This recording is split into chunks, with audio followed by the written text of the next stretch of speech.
बिस्मिल्लाहिर्रहमानिर्रहीम। अस्सलाम वालेकुम। मैं उम्मीद है आप सब खैरियत से होंगे इंशाल्लाह। इस लेक्चर के अंदर हम लोग जो है वो लेक्चर 1 में बेसिकली दो हिस्सों में डिवाइड होगा और हम लोग देखेंगे इसमें जितना भी ओरिजिन है यूनिवर्स का डिटेल्स। ये दो पार्ट्स हैं इसके बेसिकली। इसमें हम जो फर्स्ट पार्ट है यानी कि लेक्चर 1 का जो 1A है उसमें हम डिटेल्स डिस्कस करेंगे। इसमें हम एस्ट्रोनॉमी को अब डिटेल में पढ़ेंगे, कॉस्मोलॉजी को, ओरिजिन यूनिवर्स का कब हुआ था, यूनिवर्स एक्सपैंड कैसे हो रही है, इको ऑफ यूनिवर्स है, फ्यूचर ऑफ यूनिवर्स है, इसके बाद फेट ऑफ यूनिवर्स है, फिर एविडेंस ऑफ बिग बैंग है। इसमें हम दो थेरीज़ की बात करेंगे, बिग बैंग और बिग बाउंस की। और हम सबसे ज़्यादा इंपॉर्टेंट क्वेश्चन कि हम लोग जो है वो कैसे मेजर करते हैं एज ऑफ यूनिवर्स। और उसके बाद जो हम थेरीज़ को देखेंगे इंशाल्लाह वो पार्ट 1B में देखेंगे। सबसे पहले अगर हम लोग बात करें तो बात हम लोग करते हैं एस्ट्रोनॉमी की। ठीक है, एस्ट्रोनॉमी जो है मेरी कोशिश थी आप लोगों के लिए इजी डेफिनेशंस लेके आऊँ ताकि जो है इनको मेमोराइज़ करना और समझना आसान हो जाए। अच्छा जी, तो बात करते हैं एस्ट्रोनॉमी पे। तो astronomy is the study of universe and celestial bodies, gas and dust with in it. अब बात करते हैं एस्ट्रोनॉमी। एस्ट्रोनॉमी जो है वो स्टडी ऑफ यूनिवर्स है। ठीक है, इतना पता है हमें कि यूनिवर्स की एक स्टडी है जिसमें हम सेलेस्टियल ऑब्जेक्ट बॉडीज़ के बारे में बात करते हैं। आई गेस ये अगर आप समझ लें तो इतना ही काफ़ी है, क्योंकि गैस और डस्ट नहीं है, इसके अलावा भी बहुत सारी चीज़ें हैं इसके अंदर।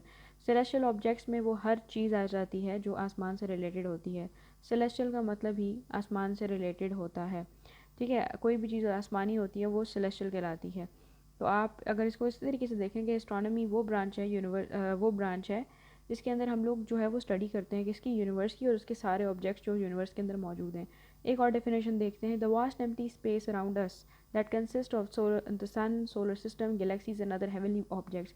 अब देखें हेवनली ऑब्जेक्ट्स, इसका सिनोनिम आ गया सेलेस्टियल का, यहाँ आपको सिनोनिम मिल गया तो यहाँ भी ईजी हो जाएगा आपको इसको रिलेट करना इसके साथ। द वास्ट एम्प्टी स्पेस, अब देखें फॉर एग्जांपल अगर हम एक जगह है वो बिल्कुल खाली है, वहाँ कुछ भी नहीं है, और उसको पूरा किसने किया हुआ है, कंसिस्ट ऑफ सन, यानी कि एक बड़ी सी खाली जगह है जिसको एक सूरज ने, सोलर सिस्टम ने, बहुत सारी गैलेक्सीज हैं, बिलियंस ऑफ स्टार्स हैं और बहुत सारे हेवनली ऑब्जेक्ट्स। वो एक एक का उन्होंने नाम नहीं लिया, हेवनली ऑब्जेक्ट, सेलेस्टियल ऑब्जेक्ट्स या बॉडीज़ उन्होंने कह दिया ताकि हर चीज़ इसमें कवर अप हो जाए।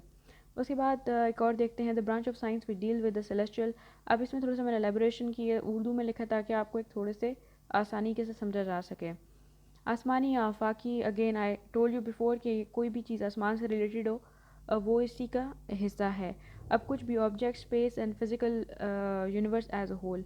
अब फिज़िकल में वही चीज़ आती हैं जिनको हम टच कर सकते हैं, महसूस कर सकते हैं, देख सकते हैं। मतलब जो चीज़ जो है फ़िज़िकल फॉर्म में हो, जो हमें पता है ये चीज़ है, वो यूनिवर्स एज अ होल। जो चीज़ फिज़िकल है वो सब चीज़ यूनिवर्स है। इवन जो जितना भी हम लोग इस प्लानट पे रह रहे हैं, अर्थ पे रह रहे हैं, इसमें भी ये भी यूनिवर्स का हिस्सा है। तो अगर हम देखा जाए तो हम भी इसी का पार्ट है, यूनिवर्स का भी पार्ट है। तो वो ब्रांच ऑफ साइंस जो है वो deal with the celestial object, space and the physical universe. और यकीन करें इसके अंदर टाइम भी है, स्पेस भी है, हर चीज़ इसके अंदर यूनिवर्स का जो है वो मेन हिस्सा है। It is defined as the sum of total of all matter energy that exists or has existed both in space and time। अच्छा, वो चीज़ कोई किसी किस्म का मैटर या एनर्जी जो है वो एग्जिस्ट करती है या कर चुकी है, बोथ इन स्पेस में या टाइम के अंदर। कुछ भी आज से पुरानी ज़माने की कोई चीज़, बहुत सारी पुरानी चीज़ जो एग्जिस्ट करती थी स्पेस में या अभी एग्जिस्ट कर रही है, वो सब चीज़ें जो हैं एस्ट्रोनॉमी का हिस्सा हैं। आई होप ये जो डेफिनेशन आपको क्लियर हो गई होगी। उसके बाद अगर हम लोग बात करें कॉस्मोलॉजी की, तो ये the branch of physical science that deals with the nature of the universe. ठीक है, अब आप देखें ये जो इसकी सब ब्रांच है और ये फिजिकल साइंस में डील करती है, deals with the nature of universe. Nature of universe में हर चीज़ आ जाती है, यूनिवर्स बनी कैसे थी, ये कब कब वजूद में आई थी, क्या हुआ था, ओवरऑल स्ट्रक्चर, इसका जो जितना भी स्ट्रक्चर है अभी क्या है इसके अंदर, इसका ओरिजिन कब हुआ था, ये कब वजूद में आई थी, ये सब चीज़ इस कॉल्ड कॉस्मोलॉजी या कॉस्मोलॉजी, सब चीज़ें कॉस्मोलॉजी का हिस्सा हैं। एक और डेफिनेशन देखते हैं, the science of origin and development of universe. Again origin में वही आता है कि ये इसका वजूद कहाँ से शुरू हुआ था, और डेवलपमेंट ऑफ यूनिवर्स, और अभी जो है ये कहाँ तक डेवलप हो गई है और कहाँ डेवलप हो रही है और आगे क्या होगा। सब चीज़ें जो है इसका जो पास्ट है और इसका जो प्रेजेंट है और फ्यूचर, ये सब चीज़ें कॉस्मोलॉजी के अंदर स्टडी करते हैं। इसको आसान करने के लिए मैंने थोड़ा सा एक कंपैरिजन रखा है कॉस्मोलॉजी और एस्ट्रोनॉमी की, what is the difference between the cosmology and astronomy. हम लोग अक्सर इन दोनों को सेम समझते हैं, बल्कि ये सेम नहीं है। कॉस्मोलॉजी जो है वो सब फील्ड है, किसकी है? एस्ट्रोफिज़िक्स की सब फील्ड है, while astrophysics is a branch of astronomy. अब एस्ट्रोनॉमी की ब्रांच है और इसकी सब फील्ड है कॉस्मोलॉजी। ठीक है, तो इसमें बहुत सारा डिफरेंस है, दोनों जो ब्रांचेज़ हैं ये एक जैसी नहीं है। ठीक है, तो आप समझ लें कि कॉस्मोलॉजी इसकी सब ब्रांच है। अच्छा जी, astrophysics is a branch of astronomy that deals with the physics of universe. Again physics वही फिज़िकल सब कुछ जो यूनिवर्स में इस टाइम है वो सिर्फ एस्ट्रोफिज़िक्स में हम लोग पढ़ते हैं, या एस्ट्रोफिज़िक्स में जो भी आप कहना चाहें उसमें हम पढ़ते हैं। अब कॉस्मोलॉजी के अंदर universe as a whole study होती है, चाहे वो फिज़िकल फॉर्म में हो, चाहे वो किसी भी फॉर्म में हो, हम लोग उसको स्टडी करते हैं। और हम लोग इसकी हर एक एक चीज़ को स्टडी करते हैं कॉस्मोलॉजी में, इसका ओरिजिन से लेकर के आगे जो भी फ्यूचर प्रेजेंट है और उसका फ्यूचर। आई गेस आपको क्लियर हो गया होगा कॉस्मोलॉजी जो है वो क्या है, एक सब ब्रांच है एस्ट्रोनॉमी की। और जो है आप समझ लें कि सब ब्रांच है एस्ट्रोनॉमी की, तो आपके लिए बेहतर होगा। एस्ट्रोनॉमी पहले आती है, फिर कॉस्मोलॉजी आती है। आई होप इट इज़ क्लियर। उसके बाद हम लोग बात करते हैं यूनिवर्स की। यूनिवर्स अब मैं थोड़ी सी डेफिनेशंस आपको इसलिए बताना चाह रही हूँ, ये डेफिनेशंस ली गई हैं, कुछ बुक्स हैं और कुछ जो है वो मैंने इंटरनेट सोर्सेज से ली हैं। और मैं ये भी कहना चाहूँगी कि अगर आपको CSS की जो books related general science and ability की रिलेटेड बुक्स हैं, अगर आपको चाहिए तो प्लीज़ कमेंट सेक्शन में जो है वो अपना कमेंट ज़रूर कीजिए। और हमारा जो ग्रुप है फेसबुक का वो ज्वाइन कीजिए, ताकि उसमें जो है मैं अपलोड कर सकूँ ये स्लाइड्स भी, और जो बुक्स वगैरह हैं वो भी मैं अपलोड कर सकूँ। आप वहाँ से उनका PDF डाउनलोड करके प्रिंट आउट्स ले सकते हैं या PDF पढ़ सकते हैं। I guess is a better option to study from a PDF।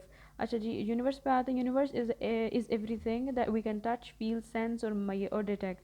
अच्छा, इसमें यूनिवर्स में जो है इसमें हर चीज़ आती है जिसको हम छू सकते हैं, हम लोग महसूस कर सकते हैं, सेंस कर सकते हैं, उनको हम लोग नाप सकते हैं और डिटेक्ट कर सकते हैं। ठीक है, अब यूनिवर्स जो है इसके बाद कॉस्मोलॉजी के बाद यूनिवर्स आती है। यूनिवर्स पहले हम कॉस्मोलॉजी में स्टडी कर रहे थे, अब यूनिवर्स हम ओपनली हम लोग बात करते हैं। यूनिवर्स क्या चीज़ है? कोई भी ऐसी चीज़ जिसको हम लोग देख सकते हैं, टच कर सकते हैं, फील कर सकते हैं, सेंस कर सकते हैं, जिसको डिटेक्ट कर सकते हैं, मेजर कर सकते हैं, कि सारी चीज़ें जिस तरीके से मैंने आपको एग्जांपल दी थी हैं, हम लोग भी यूनिवर्स का हिस्सा हैं, हम लोग भी इसी का पार्ट हैं। ठीक है, जिस तरीके से सेल्स हमारी बॉडी का पार्ट है, आप समझ लें यूनिवर्स का हम लोग एक सेल है, एक पार्ट है। तो हम लोग, हमारी दुनिया भी उसका एक पार्ट है, हम लोग चलते फिरते लोग भी उसका एक पार्ट हैं। ये पूरी कायनात यूनिवर्स का हिस्सा है, जिसमें इसमें गैलेक्सीज आती हैं, इसमें क्लाउड्स आते हैं, इसमें एवरीथिंग जो हम देखते हैं, सेलेस्टियल ऑब्जेक्ट, सब चीज़ें यूनिवर्स का हिस्सा है। उसमें जो उसने मेजर अभी फ़िलहाल बताया वो डस्ट क्लाउड्स बताए हैं, लाइट्स बताई हैं। लाइट्स बहुत तरह की होती हैं। एंड इवन टाइम, टाइम मैंने आपको पहले मेंशन किया था, टाइम भी हर चीज़ जो है इसका स्पेस टाइम हर चीज़ इसका यूनिवर्स का हिस्सा है। यूनिवर्स जो है कंटेन्स बिलियंस ऑफ स्टार्स, ये कॉमन सेंस अंडरस्टूड है, billions of galaxies and stars and containing millions billions of stars. ठीक है, इस पर हमने बात कर ली। Space between the stars and galaxies is largely empty. अच्छा, ये चीज़ देखने वाली, ये इंपॉर्टेंट है। The space between the stars and the galaxies is largely empty. अब वो कहता है कि जो स्पेस है ना तारों के दरमियान में और गैलेक्सी के दरमियान में, वो स्पेस बहुत बड़ी बड़ी स्पेस है और वो एम्प्टी है। एम्प्टी क्यों है इसको हम आगे जाके अभी अभी भी स्टडी करेंगे, लेकिन ये ज़रा देखने वाला कॉन्सेप्ट है और ये काफ़ी इंटरेस्टिंग कॉन्सेप्ट भी है। ठीक है, ये हमारा हो गया। The universe is a name that we use to describe the collection of all the things that exist in space. अब ये वही बात आ गई है, वही वाली चीज़ है, डिस्क्राइब करते हैं हम कलेक्शन। कलेक्शन मतलब हर चीज़ जो रिलेटेड टू स्पेस है, कोई भी चीज़ जो एग्जिस्ट करती है स्पेस में, हर चीज़ जो उसकी कलेक्शन है बेसिकली, वो यूनिवर्स का हिस्सा है। ये बिल्कुल इतना बताया जा रहा है। अच्छा, अब इसमें हम लोगों ने जो पहले प्रीवियस फर्स्ट उसमें बात की थी, अब इसके ऊपर बात करते हैं। ये देखें ज़रा थर्ड डेफिनेशन। यूनिवर्स जो है उसमें 3 टाइप्स ऑफ सब्सटेंसेस हैं। ठीक है, 3 तरह के उसमें सब्सटेंसेस हैं। एक नॉर्मल मैटर आता है, एक डार्क मैटर आता है, एंड डार्क एनर्जी। वो जो खाली जगह है ना, ये वाली जो बात की थी हम लोगों ने, जो 2 तारों के दरमियान खाली जगह या गैलेक्सीज के दरमियान, वो इन्हीं चीज़ों ने फिल की हुई है। ठीक है, इंशाल्लाह इस पर डिटेल में वीडियो में बात करेंगे, लेकिन आपको इंशाल्लाह इसी वीडियो के अंदर भी मैं इसको डिटेल में बताऊँगी काफ़ी हद तक। वैसे इसके ऊपर डिटेल वीडियो भी होगी। अच्छा, डार्क मैटर जो है वो, डार्क एनर्जी, वो ऐसी चीज़ है जो ना तो साइंसदान देख सकें अभी, और हम लोग अपनी नेकेड आइट से इस चीज़ को देख भी नहीं सकते, और अभी तक डिस्कवर भी नहीं हुई। लेकिन हाँ, इसको महसूस किया गया है, इसको जो है वो देखा नहीं गया, लेकिन पता चला कि यहाँ कोई चीज़ है। जो साइंसदान जिस चीज़ को नहीं देख पाए, उसको कहा है उन्होंने कि वो डार्क मैटर और डार्क एनर्जी है। बात करेंगे ओरिजिन ऑफ यूनिवर्स, इस पर थोड़ा सा मैं डिटेल में बात करूँगी। इसके आगे थेरीज़ हैं, वो हम 2 थेरीज़ इंशाल्लाह इसमें डिस्कस करेंगे, बिग बैंग और बिग बाउंस। तो ओरिजिन ऑफ यूनिवर्स का हम थोड़ा सा अगर हम लोग जो है ना वो टच करें तो वो यही होता है कि in the centre of black hole the gravitational singularity one dimensional है, ठीक है, it contains of huge mass and infinitely small space. अब उसमें इन्फिनिटली स्मॉल स्पेस है, अच्छा आप समझ लें एक छोटा सा नुक्ता है, बिल्कुल छोटा सा नुक्ता है, और उसके अंदर आप समझ लें कि बहुत सारी चीज़ें कंप्रेस हुई हुई हैं, बहुत ज़्यादा चीज़ें कंप्रेस्ड हैं। और क्या हुआ कि एक टाइम आया कि फॉर एग्ज़ाम्पल एक बलून के एग्ज़ाम्पल लेते हैं। बलून में हम लोगों ने छोटा सा जो वाटर बलून होता है उसमें हमने बहुत सारा ग्लिटर भर दिया, और क्या हुआ कि हमने उसको फुलाना शुरू कर दिया। फुलाते फुलाते क्या हुआ कि एक टाइम आया कि वो ब्लास्ट हो गया, क्योंकि उसमें उसमें और जगह नहीं थी, मतलब उसमें और ज़्यादा जो है वो फूलने की जगह नहीं थी, तो क्या वो ब्लास्ट हुआ। ब्लास्ट होने के बाद जितना ग्लिटर था वो बाहर आ गया। आप यही समझ लें कि वो जो बलून था वो एक पॉइंट था जिसमें पूरी यूनिवर्स कैद थी या उसके अंदर मौजूद थी। जब वो निकला, उसमें से सब कुछ बाहर निकला, तो आप समझ लें कि वो जो है वो ग्लिटर, आप समझ लें कि वो गैलेक्सीज और सारा कुछ प्लैनेट्स, वो बिल्कुल इस तरीके से जिस तरह हम देख रहे हैं इस तरह प्लैनेट्स नहीं थे, लेकिन अभी हम आगे जाके पढ़ेंगे वो किस तरह थे, लेकिन वो सारे चीज़ें उसके अंदर कंप्रेस हुई हुई थी, जैसे ही फटी वो सब कुछ बाहर निकल आया। वो यहाँ जो है डेंसिटी और ग्रेविटी ये इन्फिनाइट हो जाती है, ठीक है। स्पेस के अंदर ये टाइम भी जो है ये भी इन्फिनाइट हो जाता है, कर्व्स इन्फिनिटली। अच्छा आपने जो है एक ये जो ये शेप देखी होगी एस, ये जो 8 बना होता है, this is known as infinity. ये इन्फिनिटली इन्फिनाइटली ये चीज़ें यहाँ मूव करती हैं। तो आप यही समझ लें कुछ इस तरीके की चीज़ थी। अब यहाँ कोई चीज़ डाल देंगे ना, आप लाइट डाल दें, बेशक आप टाइम डाल दें, आप इसके अंदर कुछ भी डाल दें, चला दें ऐसे, तो ये घूमता रहेगा इधर ही, और ये सारी ज़िंदगी घूमता रहेगा जब तक आप इसको स्टॉप नहीं करेंगे। या इसको सर्कल, आप एक सर्कल बना लें, एक सर्कल में जो चीज़ छोड़ देंगे वो वहीं घूमती रहेगी जब तक आप खुद स्टॉप नहीं करेंगे, ठीक है। अब अमेरिकन एक फिजिसिस्ट था किप थॉर्न, उसने ये डिस्क्राइब किया कि the point where all the laws of physics break down, ठीक है। ये बड़ी सोचने वाली बात है कि ये वो नुक्ता जिसकी मैं बात कर रही हूँ, इसको बताऊँगी आगे जाके ये क्या चीज़ है, नुक्ता जिसको मैं कह रही हूँ, पॉइंट जिसकी मैं बात कर रही हूँ। यहाँ ना तो फिज़िक्स काम करती है, फिज़िक्स का कोई लॉ काम नहीं करता, और ना यहाँ टाइम है, कुछ भी नहीं है इधर, ये जस्ट सब कुछ यहाँ जो है ना फिज़िक्स फेल हो जाती है इस पॉइंट पे आके, फ़िज़िक्स इसके आगे काम नहीं करती, ठीक है। ये बड़ी हैरानी और हैरान कौन एक्चुअली बात है। अगर हम देखें इसके अलावा अभी करंट थेरीज क्या कहती हैं, द करंट थेरीज जो हैं वो बताती हैं कि एक ऑब्जेक्ट, एक अगर एक as an object falls into a black hole, इस पर भी मैं अभी बात करूँगी, अभी ये बिल्कुल ही अगली इंशाल्लाह स्लाइड में आ रहा है।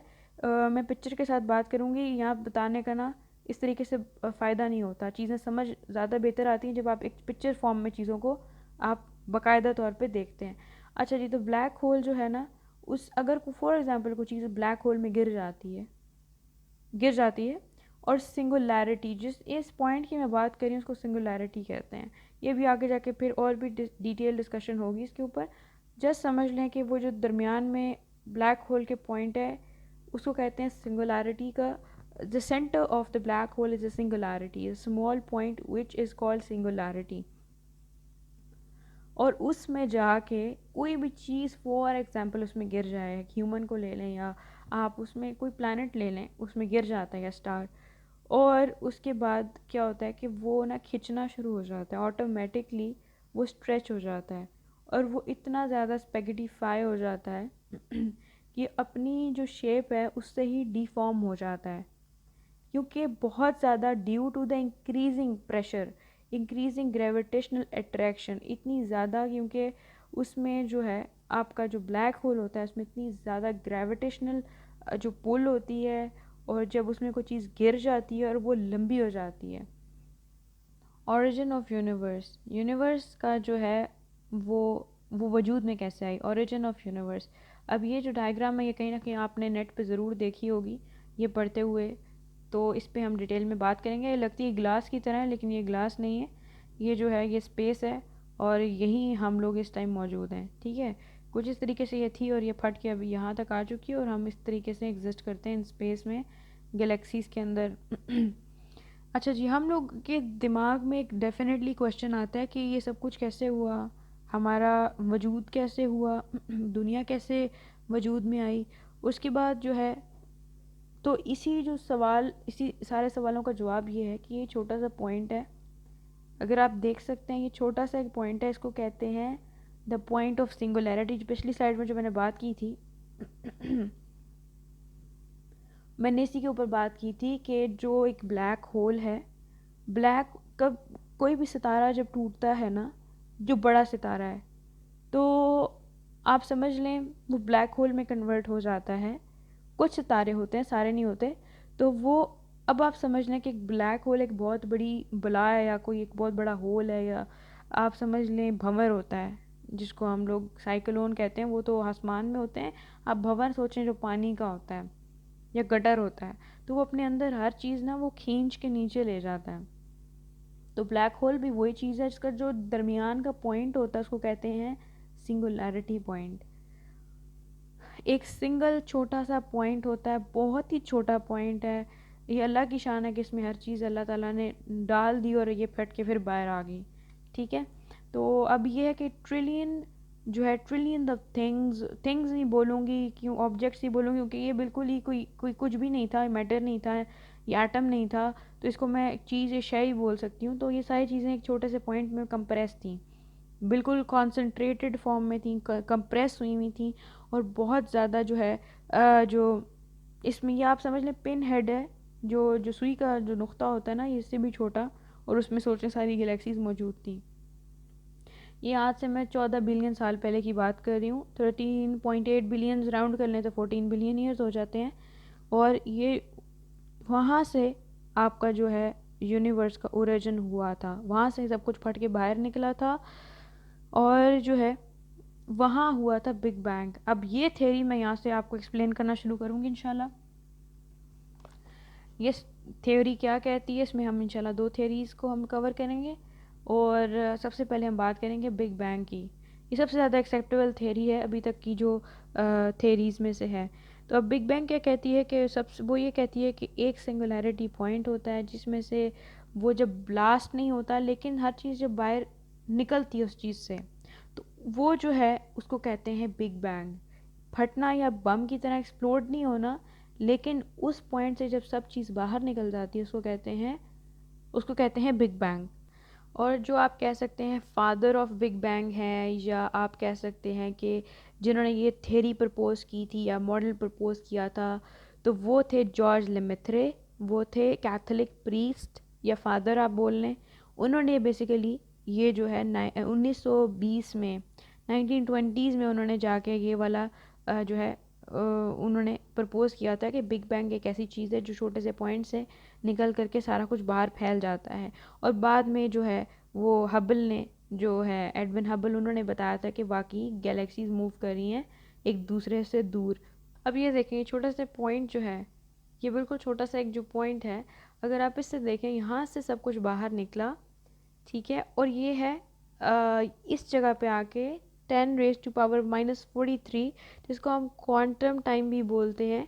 क्वांटम टाइम वो टाइम है जो स्मॉलेस्ट मयरमेंट ऑफ टाइम जो है, इसको जो हम कोई भी चीज़ सबसे स्मॉलेस्ट जो अगर हम मैयर कर सकें वो क्वांटम टाइम है।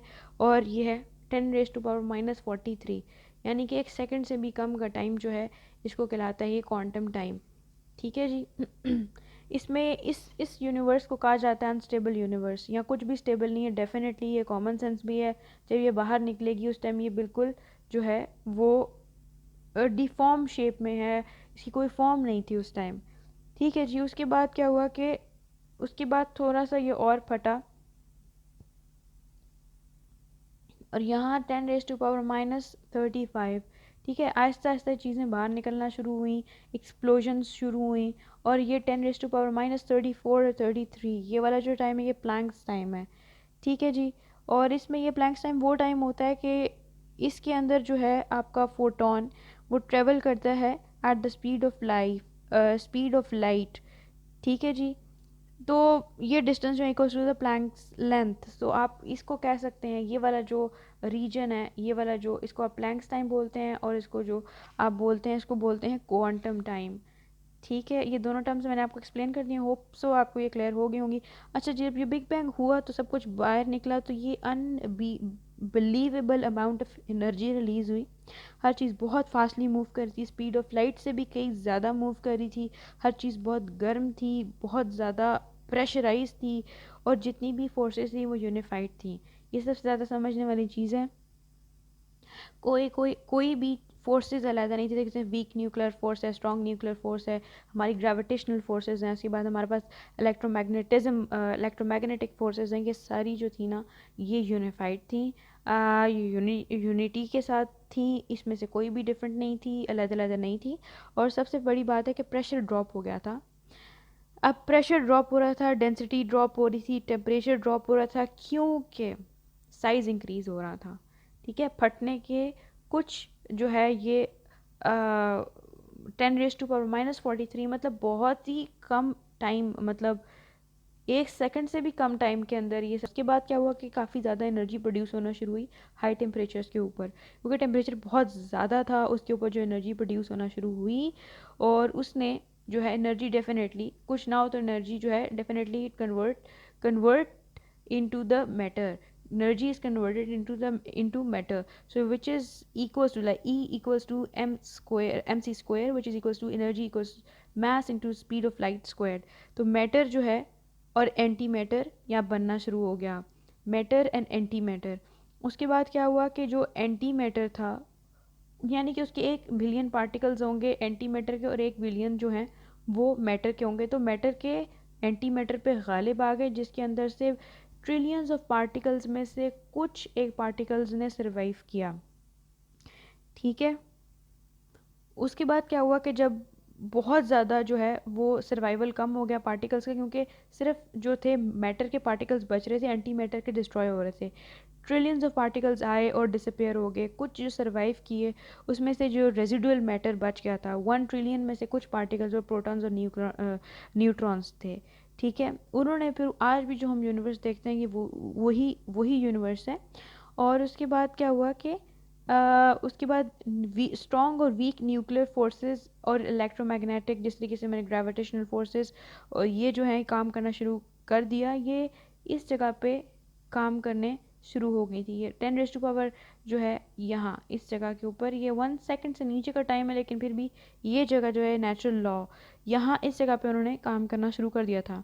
उसके बाद यूनिवर्स जो है वो स्ट्रेच होना शुरू हो गई, और बिलियन किलोमीटर्स तक वो एकदम से स्ट्रेच होती हुई चली गई, कुछ ही जो है ना वो लेस देन सेकेंड टाइम में। उसके बाद हमारे पास जो है 9⁻6, यहाँ एक एरा आता है इस जगह के ऊपर। यहाँ काफ़ी ज़्यादा एक्सपेंशन शुरू हो गई थी। लाइट नहीं थी, मैं आपको बता दूँ इस जगह पे अभी तक लाइट नहीं मौजूद थी। इस तरफ पिक्चर में आपको दिखाई जा रही है, अभी तक यहाँ लाइट मौजूद नहीं थी। उसके बाद जो है 1 सेकंड पे आग करके ये तकरीबन इस जगह के ऊपर 100 बिलियन किलोमीटर तक इस टाइम तक दुनिया नहीं, यूनिवर्स एक्सपेंड कर चुकी हुई थी। ठीक है, और पहला एटम बना था 1 सेकंड पे, और ये बहुत ही सख्त टेम्परेचर था यहाँ, बहुत सख्त गर्म था यहाँ। 100 बिलियन डिग्री सेल्सियस टेम्परेचर इस टाइम तक पहुँच चुका हुआ था। और यहाँ जो है काउंटलेस, यानी कि again infinite particles of energy produce हो रहे थे, और न्यूक्लियर फ्यूजन रिएक्शंस शुरू हो गए। तकरीबन ये अगले 3 मिनट तक जारी रहे, और उसके बाद इसको जो है तकरीबन इस जो एरिया है ना, इसको 3 मिनट्स तक ये इसको बोलते हैं डार्क एजेस, डार्क या ओपेक एरा भी बोलते हैं। 200 सेकेंड तक का, तो यहाँ से यहाँ तक का जो पीरियड है ना, इसको आप समझ लें डार्क एरा भी बोलते हैं। तो यहाँ से यहाँ तक का जो टाइम है, इस टाइम फ्रेम को आप ओपेक एरा फॉर 200 सेकेंड्स जो है, यहाँ तक आप इसको डार्क या ओपेक एरा भी बोल सकते हैं, जिसमें कोई चीज़ नज़र नहीं आ रही। ठीक है, लाइट नहीं थी यहाँ। उसके बाद क्या हुआ कि हाइड्रोजन और इलेक्ट्रॉन और प्रोटॉन, क्योंकि न्यूट्रॉन्स जो थे उन्होंने एटम्स को फॉर्म करना शुरू कर दिया आहिस्ता आहिस्ता। एटम नहीं होते स्ट्रक्चर नहीं बनता, तो एटम बनना शुरू हो गए, जिससे आहिस्ता आहिस्ता अब वो चीज़ें थोड़ा सा जो है नज़र आना शुरू हो गया था, चीज़ों को थोड़ा समझ आना शुरू हो गया था। और जो है वो बिल्डअप होना शुरू हो गई थी चीज़ें। अगर हम अब बात करें, अब आधे मिलियन ईयर्स के बाद बात करें, हाफ मिलियन ईयर्स जब गुजर चुके हैं, उसमें क्या हुआ कि बिग बैंग्स जो है अब ये आहिस्ता आहिस्ता टेम्परेचर जो है वो थोड़ा कम हो रहा था, जिसकी वजह से, और जो है अब जो है बाकायदा तौर पे यूनिवर्स का आगाज़ होने वाला था। ये जो टाइम है इस जगह की मैं बात कर रही हूँ। अब आहिस्ता आहिस्ता जो है वो चीज़ें बेहतर होना शुरू हो गई थी, और उसके बाद जो है जो है यूनिवर्स एक शक्ल इख्तियार करना शुरू कर दी थी। एटम पार्टिकल्स करीब आना शुरू हो गए थे, कूल हो रहे थे, कोलिजन्स कम हो गई थी। इस जगह पे कोलिजन्स बहुत ज़्यादा थी, आप समझ लें बेबी कोलिजन्स हो रही थी। बेबी कोलिजन्स आप ये समझ लें, जस्ट एज्यूम के छोटी छोटी गैलेक्सीज जो हमारे हाथ पे पूरी आ जाती हैं, वो उस टाइम कोलाइड होना शुरू हो गई थी। क्योंकि जब हम लोग एक चीज़ से, एक पॉइंट से जब चीज़ फट के बाहर निकलती है, डेफिनेटली उसके करीब तरीन चीज़ें होती हैं उनके साथ टकराती है। तो यहाँ टकराव थोड़ा कम हो गया, या और कम हो गया, या और कम हो गया, क्योंकि डिस्टेंस बढ़ रहा था ना। डिस्टेंस जब बढ़ जाएगा तो डेफिनेटली, अभी देखिए टकराव यहाँ बिल्कुल ही कम हो जाएगा, क्योंकि डिस्टेंस ज़्यादा हो गया डिस्टेंस। तो चीज़ों के डिस्टेंस ज़्यादा होने की वजह से उनकी कोलिजन्स कम होगी, और यूनिवर्स ने एक बाकायदा तौर पे एक जो है वो शेप इख्तियार कर ली थी। लेकिन अभी भी जो है वो आहिस्ता आहिस्ता जन्म हो रहा था चीज़ों का, एकदम से चीज़ें नहीं बनी, पत्थर वगैरह नहीं बन गए एकदम से। अभी सिर्फ वो बादलों की फॉर्म में थी, हीलियम हाइड्रोजन के बादल थे, जिसने जो है बिलियन ईयर इसके बाद, हाफ मिलियन की बात की है, इसके बाद बिलियन ईयर इसके बाद क्या हुआ कि आहिस्ता आहिस्ता जो है वो ग्रेविटी और फिर प्रेशर और फिर स्टार्स और गैलेक्सीज़ ने जन्म लेना शुरू कर दिया। आप ये वाला जो देखें यहाँ, गैलेक्सीज़ और स्टार्स आहिस्ता आहिस्ता ये जो चीज़ें हैं ये प्रॉपर अब एक फॉर्म इख्तियार कर रही हैं। ठीक है जी। उसके बाद क्या हुआ कि सबसे पहला जो है ना इस जगह पे आके लाइट बना था। लाइट का पहला, आप समझ लें, रोशनी का राउंड फायर हुआ था या निकला था, या उस टाइम बनी थी रोशनी। और ये जो था रिएक्शंस हो रहे थे, डेफिनेटली हाइड्रोजन चेंज हो रही थी प्लाज्मा के अंदर, और उसने अलाउ किया कि आप जो है लाइट जो है वो पास हो सकती है, और वो जो पहली लाइट थी उसको आफ्टर ग्लो भी कहा जाता है। ठीक है। और अब जो यूनिवर्स थी वो बहुत खूबसूरत लाइटों से रंगीन तरीन, खूबसूरत तरीन यूनिवर्स हो गई थी। कलरफुल बादल थे यहाँ, डेफिनेटली वो सारे हाइड्रोजन, हीलियम और डिफरेंट रिएक्शंस के बादल थे, लेकिन बहुत ही खूबसूरत था सब कुछ। समा बहुत खूबसूरत होगा जस्ट इमेजिन। लेकिन बहुत ज़्यादा डेंस हॉट प्लाज्मा था, एनर्जी बहुत ज़्यादा थी, मैटर पार्टिकल्स थे, और जिनके अंदर हीलियम हाइड्रोजन थी, और सबसे ज़्यादा हाइड्रोजन पर हीलियम, और फिर कम फॉर्म में लिथियम मौजूद थी। ठीक है। और उसके बाद जैसे मैंने आपको बताया, एडविन हबल ने बताया था कि हमसे गैलेक्सीज दूर भाग रही हैं, दूर हो रही हैं। वो कैसे पता चलता है कि हमसे दूर हो रही हैं? वो रेड शिफ्ट और ब्लू शिफ्ट से पता चलता है कि गैलेक्सीज हमसे दूर, करीब आ रही हैं या दूर हो रही हैं।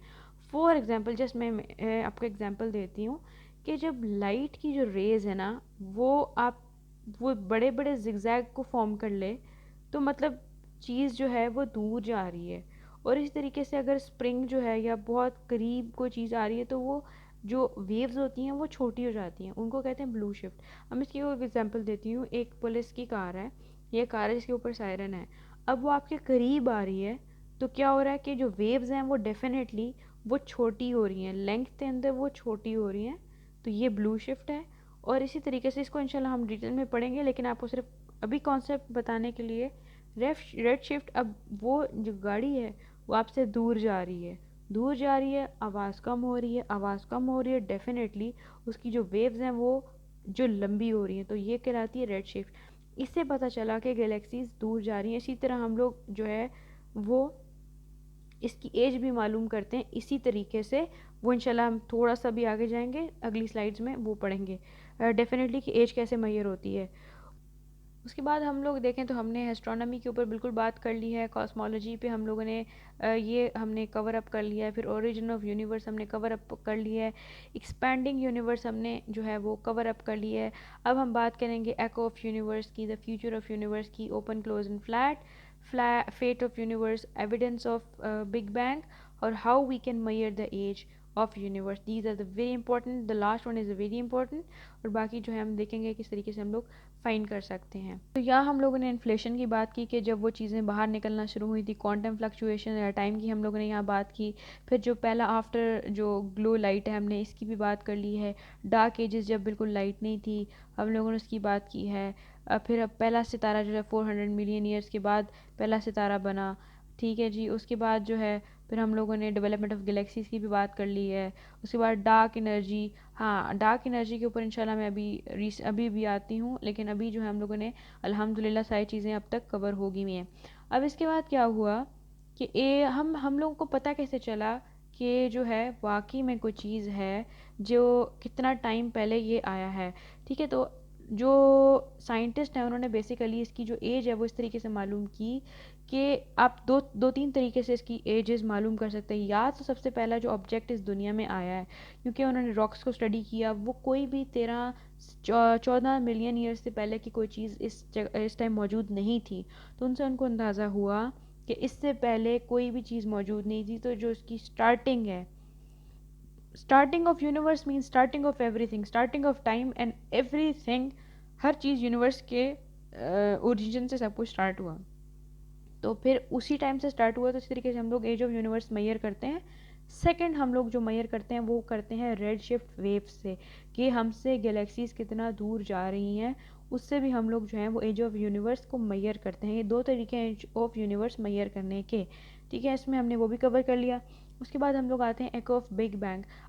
Echo of universe, echo of big bang. तो इसमें एको जो होती है, एको बेसिकली वो आवाज़ होती है जो आप गूंजती है, ठीक है। तो एको का मतलब ये होता है कि अगर फॉर एग्जांपल अगर आप एक खाली जगह पे खड़े हुए हैं, अगर आप कुछ बोलें या खाली कमरे में, तो वो आपको वापस दीवारों से टकरा के वो आवाज़ आपको सुनाई देगी, ठीक है जी। तो इसमें भी जो है आप इस तरीके से इसको एज ऑफ यूनिवर्स इसमें भी मैयर कर सकते हैं। और ये किस तरीके से एको हुई, जो हमें आई और पता चला कि वाकई बिग बैंग हुई थी। तो एक दफ़ा क्या हुआ कि दो साइंटिस्ट थे, दो साइंसदान थे, उनका नाम था आर्नो पेंजियास और एक थे रॉबर्ट विल्सन। तो ये जो है बेसिकली कुछ काम कर रहे थे, रेडियो सिग्नल पे काम कर रहे थे, बेसिकली मुरे हिल्स न्यू जर्सी के अंदर अपनी बिल्डिंग में मौजूद थे। और उसके बाद जो है ये कुछ काम करते करते एक्सीडेंटली बेसिकली, तो ये जो कुछ ऐसी सिग्नल्स थे, या थ्री के सिग्नल्स भी बोलते हैं इनको, और कॉस्मिक माइक्रोवेव बैकग्राउंड रेडिएशन भी बोलते हैं, या कॉस्मिक माइक्रोवेव बैकग्राउंड सिग्नल्स या माइक्रोवेव बैकग्राउंड सिग्नल्स CMB इनको बोलते हैं। और क्या हुआ, एक्सीडेंटली उन्होंने डिस्कवर कर लिए। और उस टाइम वो टाइम था और अब का टाइम उस तरह पता चला कि वाकई ही कोई चीज़ हुई थी। और उसके बाद इनको इसके लिए नोबेल प्राइज़ भी बाद में दिया गया। और ये जो है कंफर्म इन्होंने फर्दर जो है फिर वो कंफर्म किया था लॉ कन्वर्सेशन ऑफ एनर्जी और मास इसी तरीके से। तो बेसिकली बताने का मकसद ये है कि इस तरीके से जो है कि एक of big bang universe discover हुआ था उस टाइम, ये सब कुछ एक्सीडेंटली हुआ था। और ये तकरीबन जो है तकरीबन आप समझ लें 3 लाख से 4 लाख साल बाद ये चीज़ एक्सीडेंटली डिस्कवर होगी 1965 के अंदर। तो ये जो है इसको कहते हैं आप माइक्रोवेव, कॉस्मिक माइक्रोवेव बैकग्राउंड। तो ये उस टाइम डिस्कवर हुई थी। तो बहुत सारे साइंसदान जो वो ये सोचते हैं कि यूनिवर्स जो है वो फ्लैट है, यानी कि वो बढ़ती जाएगी और बस वो बढ़ती जाएगी, वो इनफिनाइट है, वो कभी कभी भी जो है वो ख़त्म नहीं होगी, वो इसी तरीके से कंटिन्यूसली वो यानी कि वो बढ़ती जाएगी। This is the fate of universe, ठीक है जी। और उसके बाद एक और भी अल्टीमेट फेट है कि यूनिवर्स जो है स्पेशली जो अब अगर कोई फॉर एग्जांपल कोई चीज़ होती है, वो हम लोग इस टाइम जो है वो डार्क एनर्जी के ऊपर बहुत ज़्यादा डिपेंडेंट हैं, या डार्क मैटर आप जो भी कह सकते हैं, क्योंकि डेफिनेटली वो जो है वो ग्रेविटी प्रोड्यूस करता है। और वो क्या रोल प्ले करेगा, अदा करेगा, जो है डिफरेंट एजेस, यूनिवर्स एजेस के अंदर जो आगे आने वाला फ्यूचर होगा। और एस्ट्रोनॉमर्स जो हैं वो जो ये आपके कॉस्मोलॉजिस्ट्स हैं, ये सब जो है इसी के ऊपर बात करते हैं, फेट और यूनिवर्स के ऊपर। तो हमारे पास इस टाइम फ्यूचर ऑफ यूनिवर्स के ऊपर बात करने के लिए हमारे पास 3 मॉडल्स हैं, ठीक है जी। तो अगर हम लोग बात करें फ्यूचर ऑफ यूनिवर्स की, तो इसमें हमारे पास एक ओपन है, एक फ्लैट है, एक क्लोज मॉडल है। अगर ओपन मॉडल की हम लोग बात करें तो ये एक्सपैंडिंग यूनिवर्स थ्योरी के तहत होता है। फिर ये उसके अगर हम लोग बात करें फ्लैट मॉडल की, तो स्टेडी स्टेट थ्योरी के ऊपर हम बात करेंगे, क्योंकि थोड़ा थोड़ा आपको मैं टच करा दूंगी ताकि आगे जाके जब डिटेल में बात करें तो आपको थोड़ा सा आइडिया क्लियर हो। उसके बाद हम लोग क्लोज मॉडल की बात करते हैं, उसमें कॉन्ट्रैक्टिंग यूनिवर्स थ्योरी के ऊपर बात करते हैं। तो उसके ऊपर अगर हम लोग बात करें ओपन, फ्लैट एंड क्लोज की बात करें अगर हम लोग, तो इसी तरीके से हम लोग देखते हैं कि ओपन यूनिवर्स जो है, ठीक है, ओपन यानी कि खुला एक चीज़ जो होता है, अब वो कंटिन्यू करेगी एक्सपैंड होने को, ठीक है। ओपन मॉडल जो है वो एक्सपैंडिंग यूनिवर्स थ्योरी, यानी कि वो एक्सपैंड किए जा रही है, किए जा रही है, किए जा रही है, और उसका कोई ना लिमिटेड पॉइंट नहीं है, बस वो एक्सपैंड कर रही है, हर तरीके से एक्सपैंड कर रही है। अब फ्लैट यूनिवर्स क्या कहती है? फ्लैट यूनिवर्स ये एक्सपेंशन है, बट वो स्लो है, बहुत ही स्लोली मूव कर रही है। अगेन ये इन्फिनिटी की बात कर रहे हैं दोनों। तो फ्लैट जो है वो यूनिवर्स है, अगर फ्लैट मॉडल को देखा जाए तो एक्सपेंशन हो रही है, पर वो स्लो हो रही है। अब क्लोज यूनिवर्स को मॉडल देखा जाए तो ये बहुत ही क्लोज है उसका बिग बाउंस के, बिग क्रंच के, साइक्लिक थ्योरी के। ये हम इंशाल्लाह आगे जाके बात करेंगे, लेकिन फिर भी आपको थोड़ा सा एक आइडिया दे दूँ। क्लोज यूनिवर्स मतलब बंद हो जाती है। अब यहाँ से शुरू हुई है, यहाँ आके ये बंद हो गई है, ठीक है, इस जगह पे इस पॉइंट पे आके ख़त्म हो गई है। फिर एक छोटा पॉइंट हुआ सिंगुलैरिटी से, फिर फट के एक बड़ी सी यूनिवर्स बनी है, बिग बैंग हुआ है, ऊपर आई है, उसके बाद ये बिग जो है क्रंच के ज़रिए ख़त्म हो गई है, फिर बिग बैंग हुआ है, फिर बिग क्रंच हुआ है।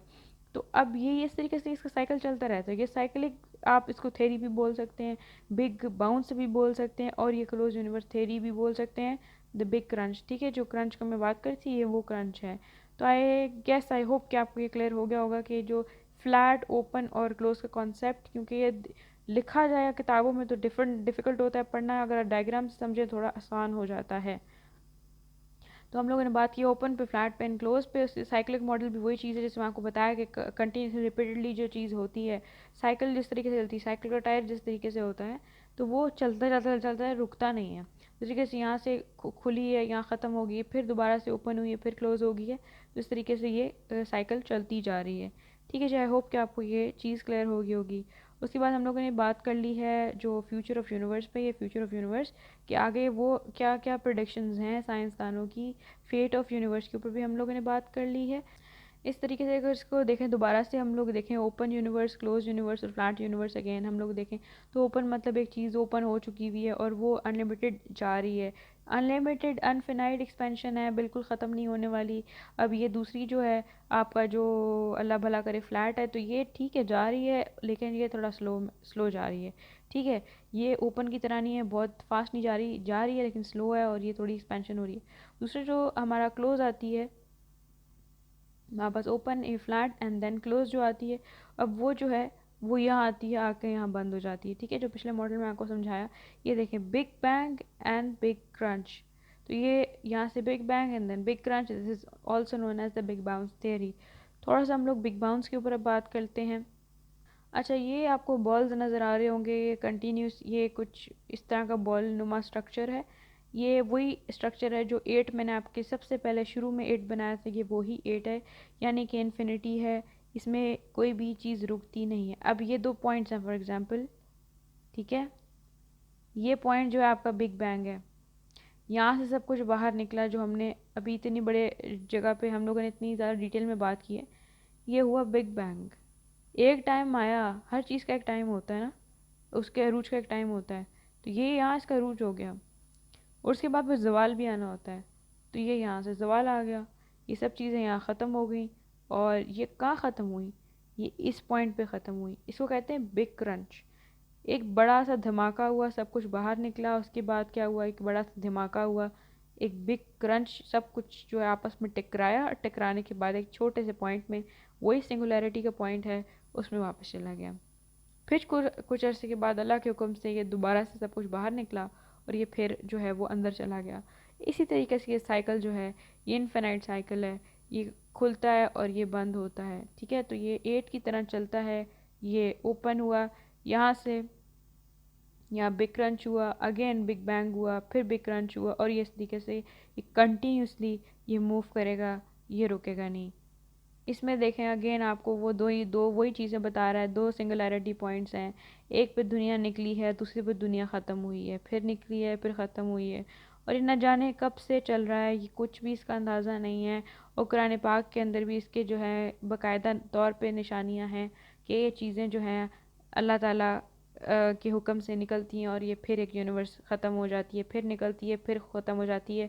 न जाने कितनी यूनिवर्स इस तरीके से बन चुकी हुई हैं या बनने वाली हैं, हमें अंदाज़ा नहीं है। ठीक है, हमारा ईमान है कि ये जो बना है ये ख़त्म होगा, तो ये हमारा ईमान है और ये वाकई ख़त्म होगा।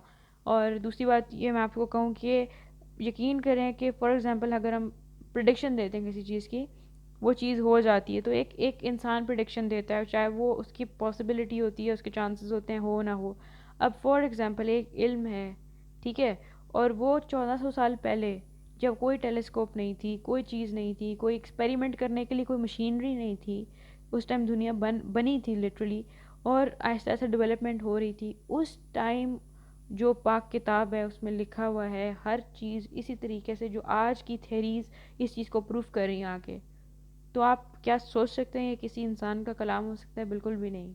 ये उस पाक हस्ती का कलाम है, और ये वही हस्ती है जो सब चीज़ें बेशक जिसके कंट्रोल में है।